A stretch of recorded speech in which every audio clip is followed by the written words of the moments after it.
Hey everyone, this is my 2003 Ford Explorer with 122,000 miles and has a 4.0 in it V6. Now I just swapped out the transmission and pulled it out and rebuilt it.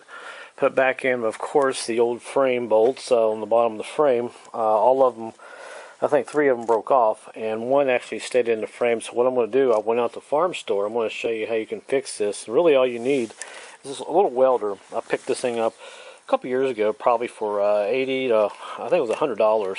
Free shipping. Got it used and it works great. Little MIG flux welder, and I can weld up to 35 thousandths of an inch. And I went out to the farm store and bought some bolts. And here's the old bolt that was up in the frame. And they go up in the frame about an inch or so. This top of this one here is rusted off, but I went out and kind of matched up some bolts. And then we'll be welding these in, and I'll show you what the bottom of the frame looks like and what I'm going to be doing. I get down here, and there is the frame. Of course, all the bolts broke off, even on that side. I think this is the one that stayed in. But over here, they all broke off, and right there's what's left of it, as you can see right there. So I'm going to take a grinder and clean this up here, and clean this one up there. And these bolts, what I'm going to do, I'm going to take a grinder and I want to cut the head off and make it sort of like a pencil, make it sharp, like a tip. And I'm going to hold the bolt up, kind of like that.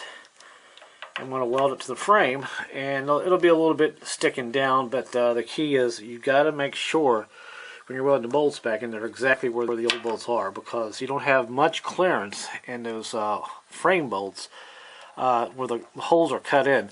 And I'll show you what I mean here once I get back up. Go over here to the frame.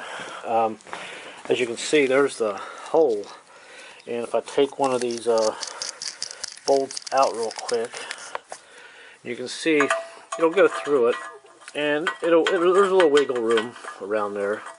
So that's my point. You got to make sure you weld those back on right where the old bolts were.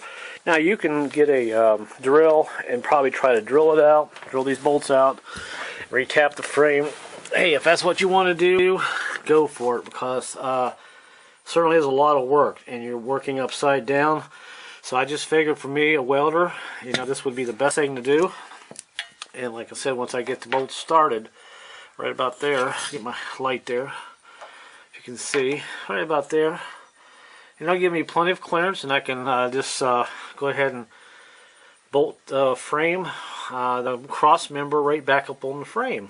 So I'm not going to worry too much about anything else right now. So what I'm going to do is go ahead and start cleaning this off, grinding this down, and start welding some of these bolts in here. And I'll be back in a little bit and show you what it looks like. And I know a lot of these Ford Explorers, Mountaineers, they all have that problem. So if you have a welder, that's one way to do it. So go ahead and start on this, and I'll be back here in a few minutes. Alright, I just finished up the grinding on that bolt, and here's the idea, and you can see the point I made.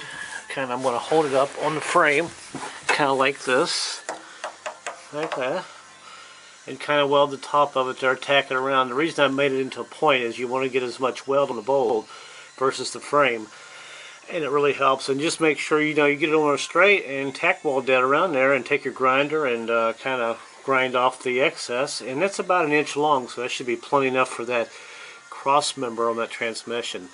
Alright, let me go ahead and weld this, and I'll give you a look here what it looks like when I'm done.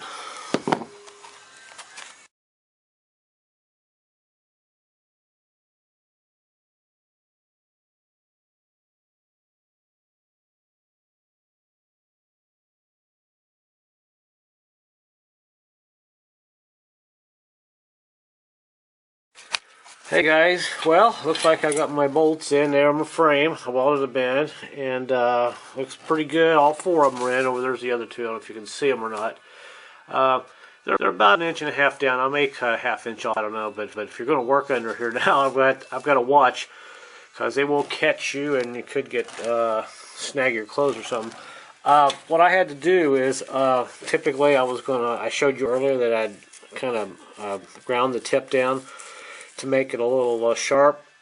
Well, what I ended up doing didn't work. The weld wasn't holding well enough, so I took my grinder and I basically cut a place up in the frame where this whole top of the bolt would sink in about even with the frame, and I just welded around the bolt and into the frame, and it worked out a lot better, and it's a lot stronger that way.